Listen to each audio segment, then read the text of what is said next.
Good afternoon, everyone. Boy, we fill this room pretty well. A few empty seats here and there. It's interesting. When I first walked in here earlier this afternoon, it wasn't anyone here but me. I got here kind of early, and I said, wow, it's going to be, I'll be looking over here for part of the message and over here and here, but good. We filled everything up. You know, brethren, there's a saying that I think everybody here would be familiar with. It says, don't sweat the small stuff. The big stuff takes care of itself. But there's a difference of opinion when it comes to that particular comment. And in fact, I was reading a article out of Forbes magazine the other day by Tim Devaney and Tom Stein. Name of the article was Little Things Make a Difference, Why You Should Sweat the Small Stuff. In the article, just quoting one paragraph, they say that you should see the forest and not the trees. But in my experience, it's not obsessing about details that will derail your enterprise. It's easy to dream. In a dream, everything is perfect. But dreams are realized by obsessing about small things. You know, while out in the secular world, there may be a difference of opinion, when it comes to spiritual matters, there really shouldn't be a disagreement, because when it comes to spiritual matters, the small stuff does count. In Luke 16, Christ was talking to the disciples and some others that were there with him. But at one point, he turned to the disciples and specifically addressed them. 16 verse 1, and he said unto his disciples, there was a certain rich man which had a steward. And if you continue on in those verses, you'll be familiar with the story, because he was talking about this rich man who had a steward that was wasting his goods. Essentially, the man was stealing from him. And finally, the rich man one day caught the man, and he realized what was going on. And so Christ just summarized the parable when he said in verse 10, he that is faithful in that which is least is faithful also in much, and he that is unjust in the least is also unjust in much. You know, when I first thought about Luke 16, I was really kind of thinking that those verses were largely focusing on issue of honesty. And certainly honesty is, in fact, one of the issues and elements of those verses. In fact, honesty is a big item when it comes to faithfulness, but just in our relationships with man and God overall.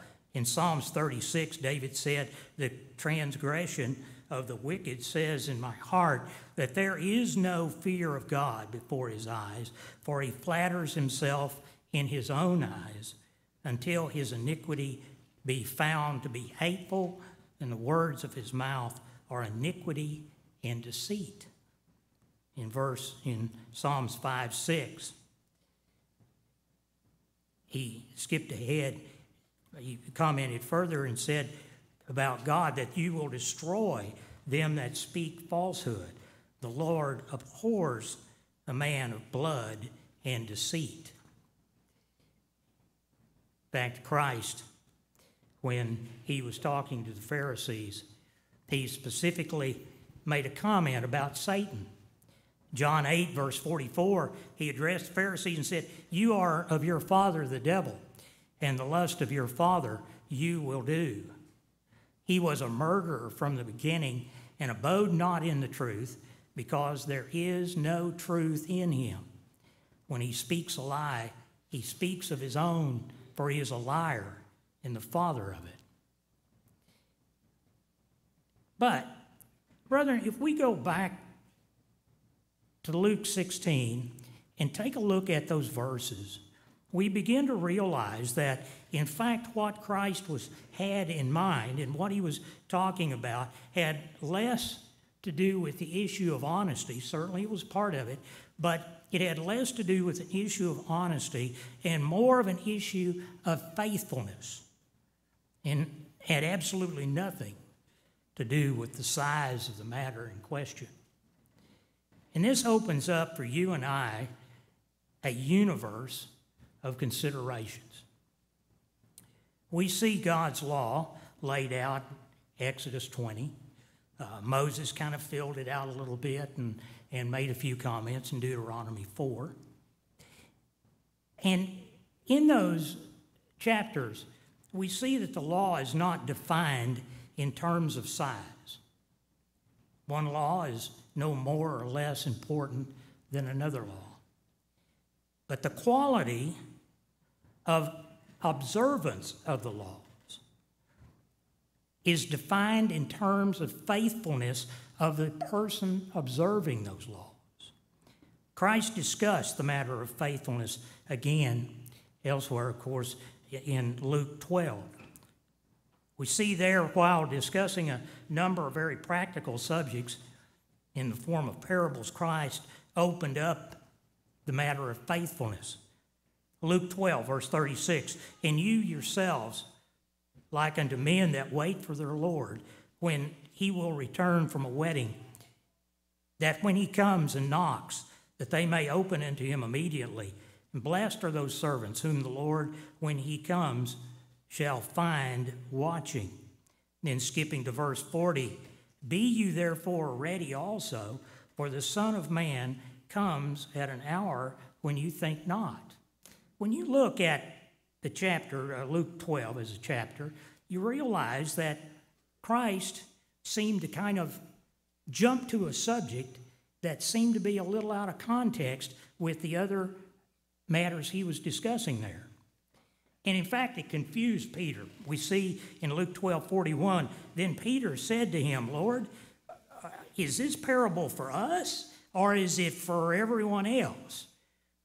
Verse 42, the Lord said, "Who then is that faithful and wise steward, whom his Lord shall make ruler over his household, to give them their portion of meat in due season? Blessed is that servant whom his Lord, when he comes, shall find so doing. Of a truth I say to you, that he will make him ruler over all that he has.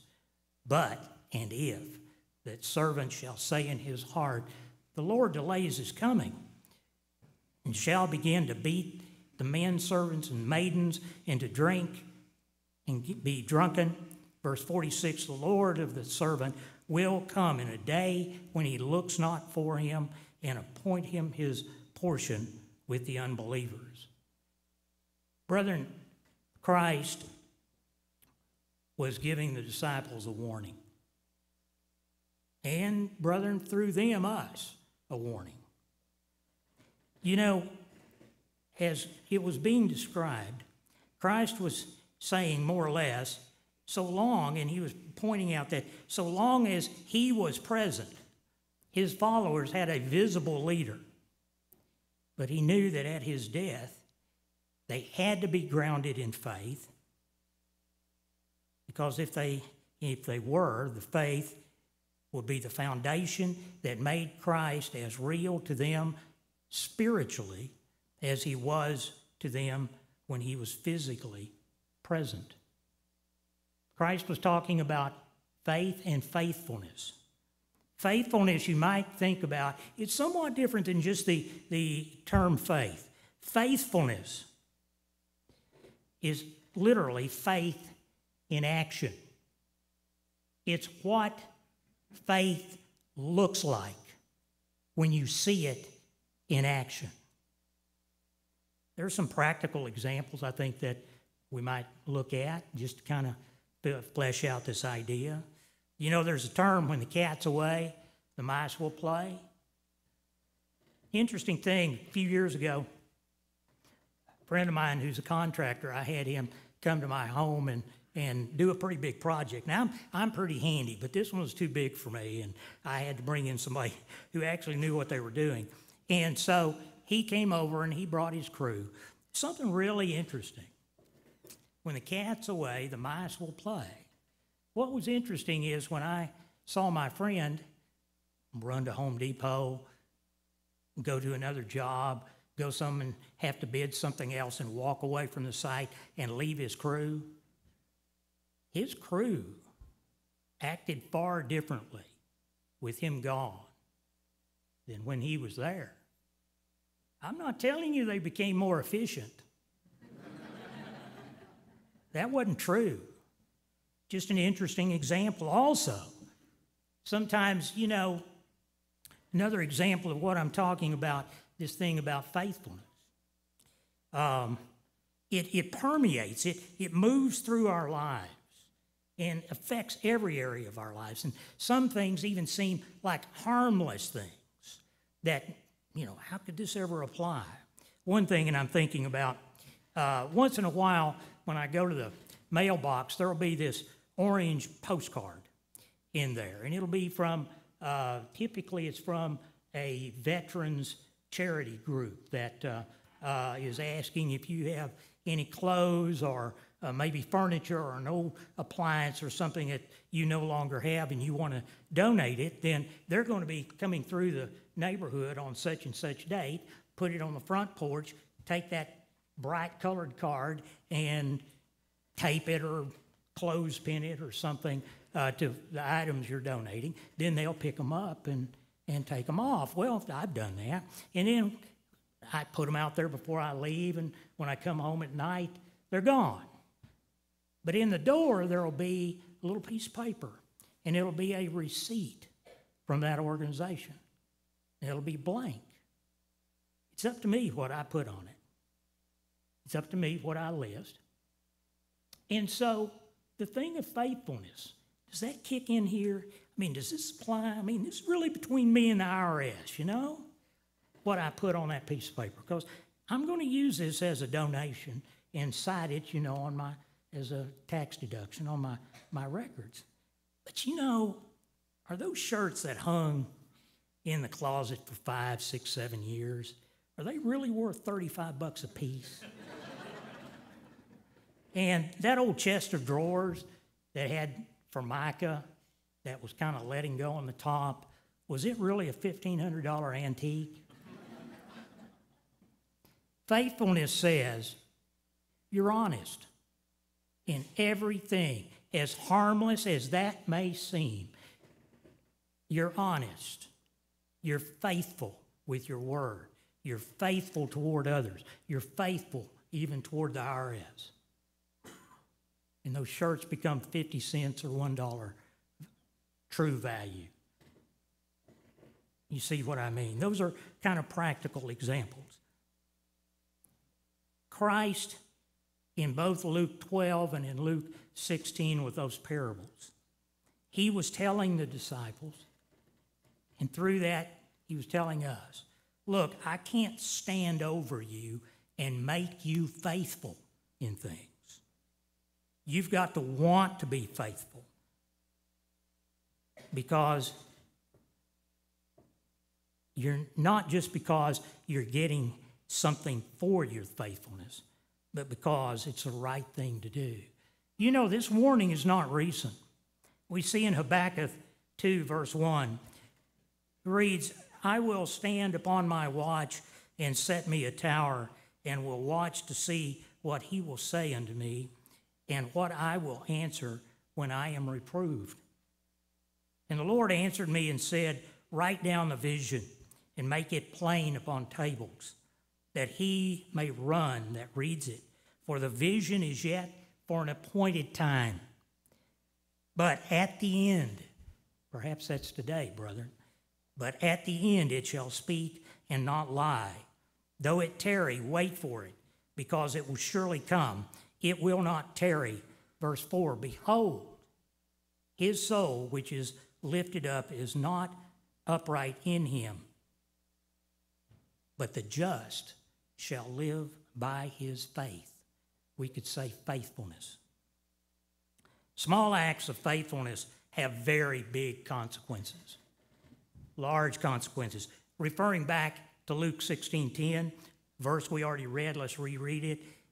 He that is faithful in that which is least is faithful also in much. And continuing on, and he that is unjust in the least is also unjust in much.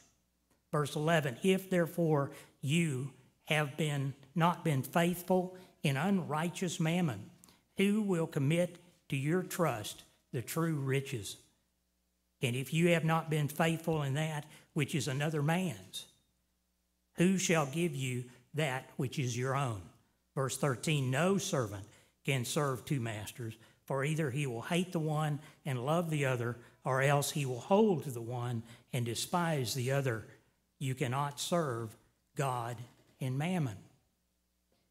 Christ was seeing the human experience that you and I go through as an important issue. It's not a casual kind of thing. It just isn't with Christ.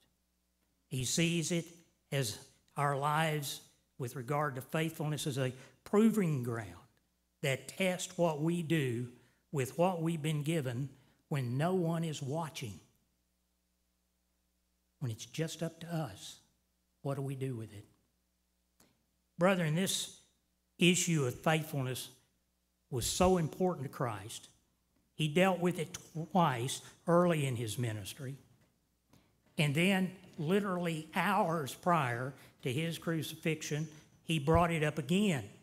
And this was a time he didn't have a lot of time to spend. He knew his time was limited, and this was a subject important enough that he brought it up again. We see Matthew 25, verse 14. For the kingdom of heaven is a man traveling into a far country, who called his own servants and delivered unto them his goods. And unto one he gave 5 talents, unto another 2, unto another 1, to every man according to his several ability. And straightway he took his leave. Down to verse 19. After a long time, the Lord of whose these servants come and reckoned with them.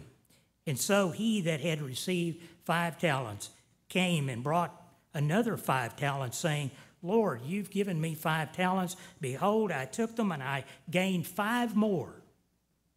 The Lord said unto him, well done, you good and faithful servant. You have been faithful over a few things, and I will make you ruler over many things. Enter you into the joy of the Lord. Verse 22, he also that received 2 talents came and said, Lord, you gave me these 2 talents. I took those and I doubled them. I made another 2 talents. The Lord said unto him, well done, good and faithful servant. You've been faithful over a few things. I will make you ruler over many. Enter you into the joy of your Lord. Brethren, the lessons obviously don't stop there. We're well familiar with this parable. The lesson deepens, however. Verse 24. And he that had received that 1 talent came and said, Lord, I knew that you're a hard man. You reap where you don't sow. You gather where you haven't strawn. And I was afraid and went and hid your talent. Keep in mind, the good man had given that talent to this servant. It's yours. Take it and do something with it. No, he wouldn't take it. He didn't take it. It was always the good man's talent. He never accepted responsibility for it. I was afraid and hid your talent in the earth.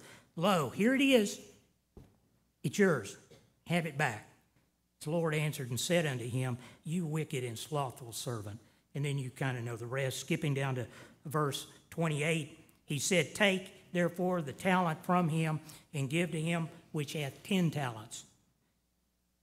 For every one that has shall be given, and he shall then have in abundance. But from him who hath not shall be taken away even that which he has. Brethren, what does Matthew 25:24 29, what does it really mean for you and I? It's not about talent. It's not about this issue of giving something and seeing what they're going to do with it in this case. Instead, it's an issue of faithfulness.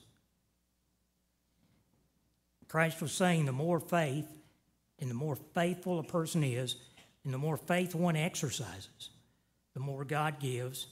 It's kind of that thing, and we're all familiar in athletics, use it or lose it. Paul observed the importance of faithfulness. 1 Corinthians 4, verse 1, he said, "Let a man so account of us as of the ministers of Christ and stewards of the mysteries of God. Moreover, it is required of stewards that a man be found faithful."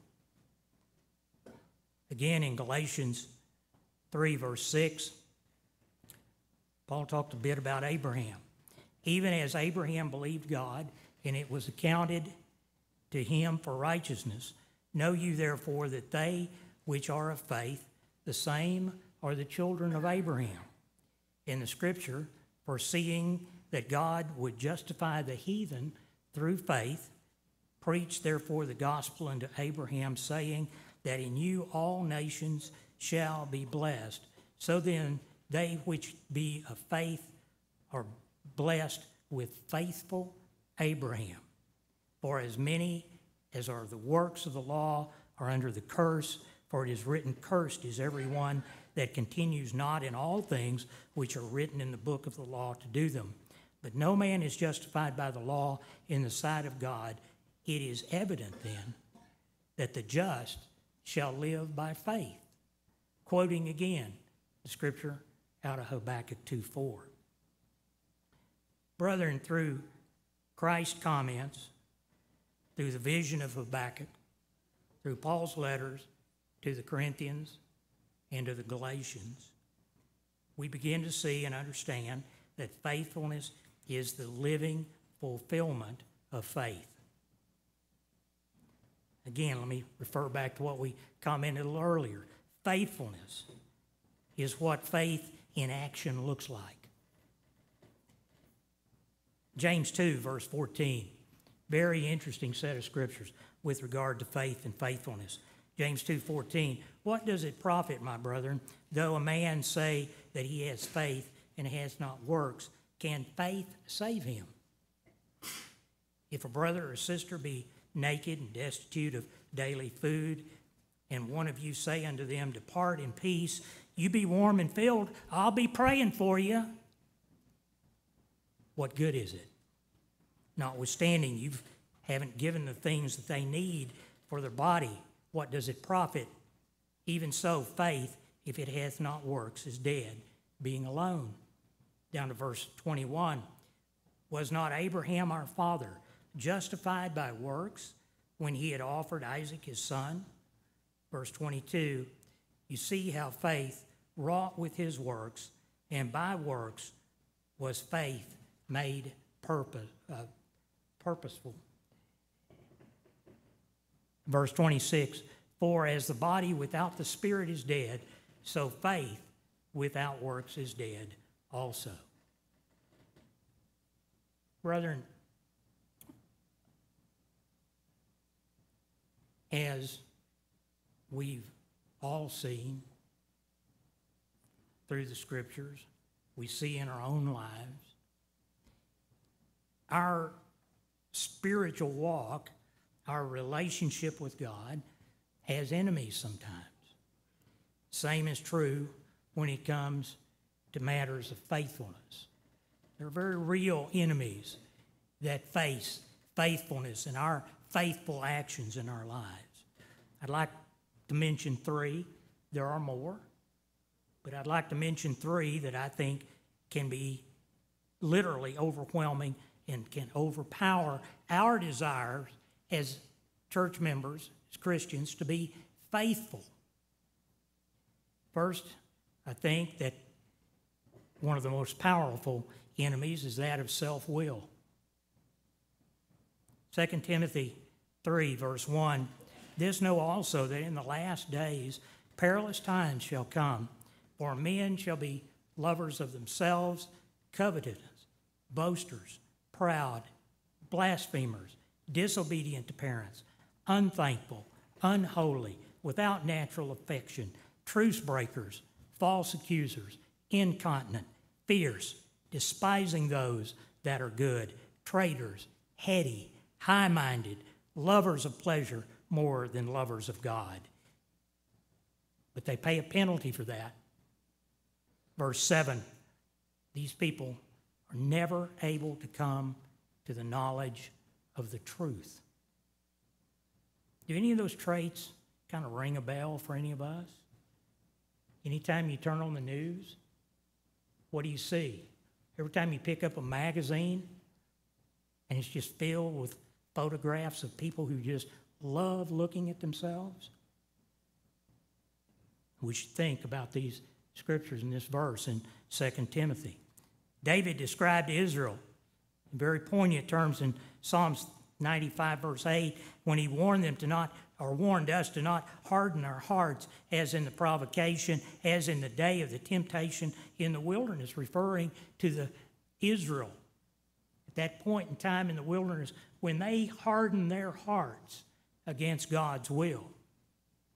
Verse 9, when your fathers tempted me, proved me, yet saw my work for 40 years long, I was grieved with this generation and said, it is a people that err in their heart, and they know not my ways. A second enemy that we need to be aware of and guard against is laziness. You know, Solomon condemned laziness. Proverbs 6:6, he said, go to the ant, you sluggard, consider her ways and be wise, which having no guide, overseer, or ruler, provides her meat in summer and gathers her food in the harvest. Proverbs 13:4, he went on, the soul of the sluggard desires and has nothing, but the soul of the diligent shall be made fat. Brethren, here we need to think about the principle that we just discussed in Matthew 25:29, for it said, to everyone that hath shall be given, and he shall have abundance. Solomon saw this as a life lesson. And in it, when we see it in the spiritual context, in the context of faithfulness, we see that faithfulness of the diligent leads to abundance, but the laziness of the faithless leads to emptiness.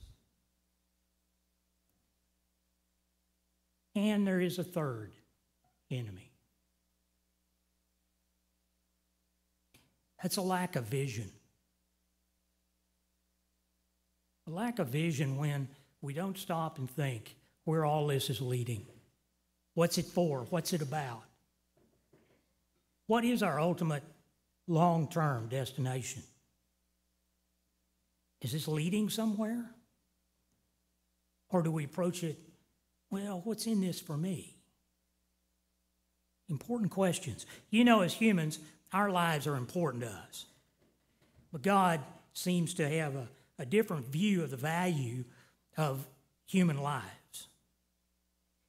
As church members, our lives, when you take our lives just as human beings, they look pretty much like everybody else around us. We have financial concerns, we have illnesses, we age, we have family issues, job issues. Well, that's pretty common for everyone. The difference for you and I, though, those things need to be factored into our lives, and those trials need to be analyzed in the context with our future. You know, God's Spirit gives us vision and resolve, and we look forward to something pretty important. Just in a few weeks, we're going to be going to the feast. The feast is a time that symbolizes for us a time in the future when, at Christ's return, there will be a totally new system in place. It's a time we all look forward to. It'll be a time when we will be able, you and I, working under Christ in a system, we will be able to provide righteous leadership to the world. And brethren, there's not a person in this room that doesn't look forward to that. You can't look at the news and think about the millennium and not want that to come now, as soon as possible, so that we will be able to provide people a vision without violence and struggle. That's because that's all we see today. That's what we see in the millennium. But brethren, is that our final destination? When I talked about vision, how broad is our vision about what it is we're involved with? Is the millennium our final destination? When we read things like 2 Peter 3, verse 10, but the day of the Lord will come as a thief in the night, in which the heavens shall pass away with a great noise, and the elements shall melt with fervent heat. The earth also and the works that are therein shall be burnt up. Verse 11, seeing then that all these things shall be dissolved, what manner of person ought you to be in all holy conversation and godliness, looking for and eagerly waiting for the coming of the day of God, wherein the heavens, being on fire, shall be dissolved, and the elements shall melt with a fervent heat. Nevertheless, we, according to his promise, look for a new heavens. And by the way, I do not pretend to be a Greek scholar, but the term new heavens in the Greek, it could be more accurately defined as fresh dimensions. So we look for fresh dimensions and a new earth wherein dwells righteousness. Paul warned us also that our view for the future is in danger of being limited. 1 Corinthians 13:12, he said, for we see through a glass darkly, thinking about our future, but then face to face. Now I know in part, but then shall I know even as I am known. Brethren, we're human beings, and our focus tends to be on the here and now, with some thought given to our future within the context of our human lives and where that will go. And we give some thought and speculation about the next 1,000 years, about the millennium.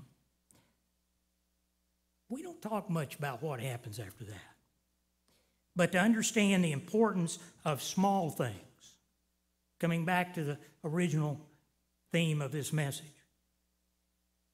the importance of small things, we need to at least consider that we are engaged in a massive, massive project with God. Is the millennium our destination? Is our ultimate purpose to go out and populate the galaxies? Hey, according to scientists, recent news releases, they think they found as many as 300, for the Star Trek fans, Class 1 planets sitting out there. In other words, planets with atmospheres similar to Earth. So is that our ultimate destination? Brethren, we don't know for sure what ultimately our lives are going to be like, but we see in 2 Peter and in Paul's comments in 1 Corinthians indicators of something so far-reaching and massive that it dwarfs our concepts of time, place, and destination. And when Christ repeatedly hits the theme of faithfulness, as he did 3 times in his ministry, we are being told that the only thing that stands between us and that future is our own stubborn refusal to live faithfully in matters small and large throughout all corners of our lives.